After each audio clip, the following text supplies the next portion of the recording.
Hey everybody, Raven here, and today I'm going to share with you what I got at the Black Friday Glenpool, Oklahoma coin show, ladies and gentlemen. Friday was a very busy day at the show. Saturday, I guess everybody went out shopping for the day after Black Friday sales, and it wasn't so busy. But overall, it was a decent show, and I picked up some really cool stuff, some unique things, a couple things that I've never seen before, and so I'm very happy with what we got. First thing I'm going to show you is from the Admiral Gardner. This is a shipwreck 1808 India 10 cash, genuine NGC slabbed and certified. It came in this nice display box and has a little story about the Admiral Gardner and everything. We have an 1806 8 reals from Mexico with chop marks right there. You guys know how I love the chop mark coins, and this one is very, very cool. After that, ladies and gentlemen, I picked up a vintage silver bar.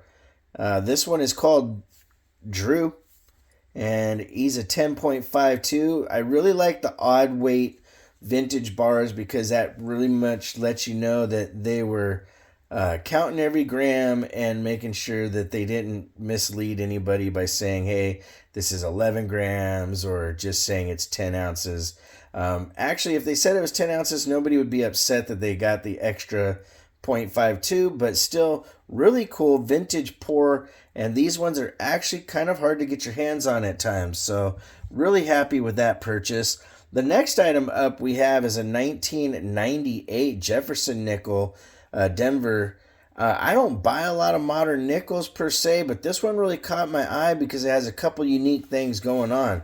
Not only is it an MS64, but it has 6 full steps and a proof-like designation, ladies and gentlemen. You don't see a proof-like designation very often on modern Jefferson nickels, and so this one I thought was pretty neat.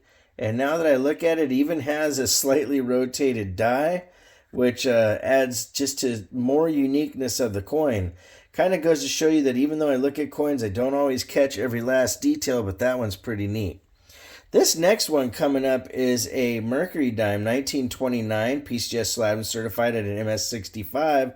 And this one, actually in this grade and this holder, would be worth about $75 retail, maybe $80 because of its date and everything. But it actually turned out to be a full split dime that didn't get the designation. So this coin here is actually worth about $235 or so. I got a really good deal on it. Didn't realize it until I had gotten home and looked at it under my loupe and said, holy cow, that thing actually has full split bands. I just thought it was cool because of the date.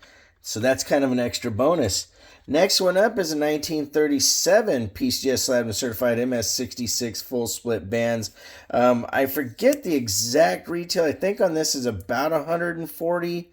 I could be off a little bit, but when you get a high grade old and full split band Merc dime, those carry a pretty decent premium. This next one here is a 43D MS66 full split bands. I think this one is more like a $55, $65 range. It might be a little bit less. I apologize because I'm mixing up some of my prices. I try to remember them and go off the top of my head. You guys ask about how much some of these things are. There's one or two items in here that I actually don't know the full price on, just because of what they are.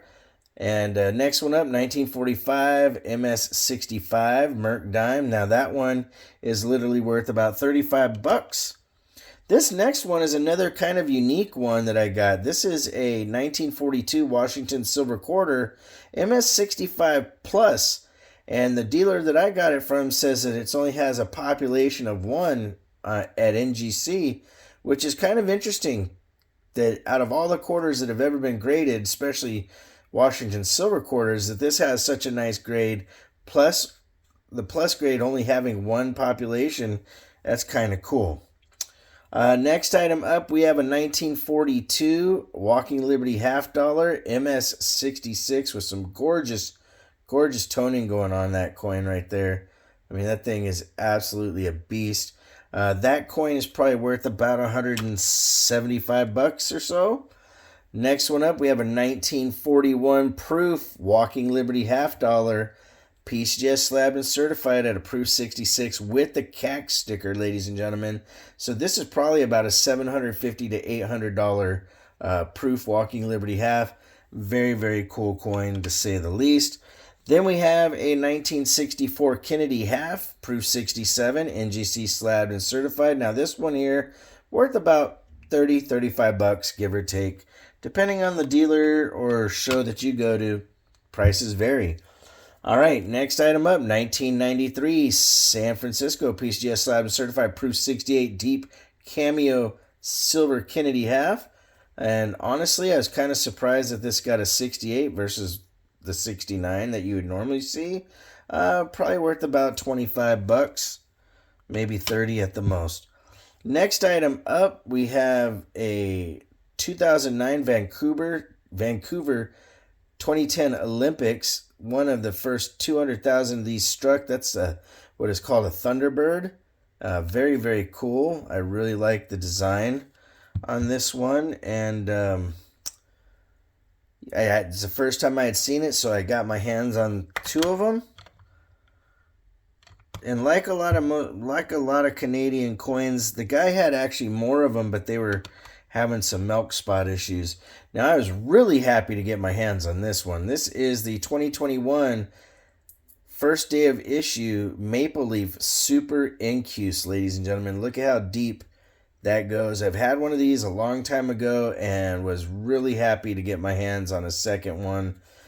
These right here go for quite a bit.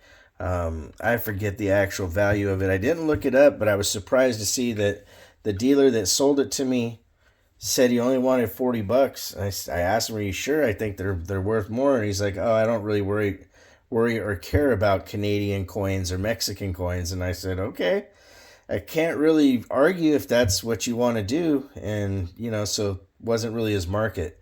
Now, the next two coming up are pretty darn neat. You don't see a lot of 82 Carson Cities that are graded and circulated like this. This is only a G6. Most of the 82s are found in GSA holders and are uncirculated. So believe it or not, this right here, even though it is that low a grade, carries quite a demand and is worth still quite a bit of cash. Probably about 175 bucks retail, give or take. It just depends on the dealer. It might be as high as 200.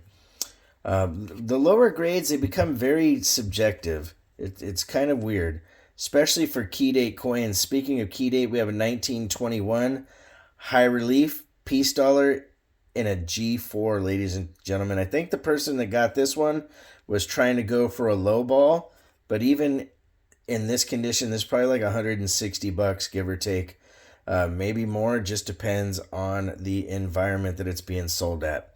All right, if you want to correspond, it's ravenhawkcoins@gmail.com. Our P.O. Box is 721-296, Norman, Oklahoma, 73070. Like always, please make sure to take care of one another, and we'll see you real soon. Ravenhawk Coins, have a great day.